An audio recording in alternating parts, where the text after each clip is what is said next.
என் தம்பி இடுமானம் காட்டி சொன்னான், களத்தில் வைத்து எதிரிகளை வீழ்த்துவோம், களத்துக்கு வருவதற்கு முன்பே உதிரிகளை வீழ்த்துவோம் என்று. இந்த உதிரியை வீழ்த்தணும்.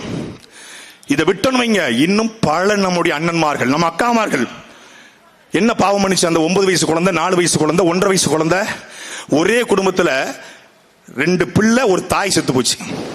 அவன் கதற கதறு எவனுக்கும் கேட்கல. இரக்கமற்ற ஒரு கூட்டத்தை உருவாக்கிட்டாங்க, இரக்கமற்ற ஒரு கூட்டத்தை.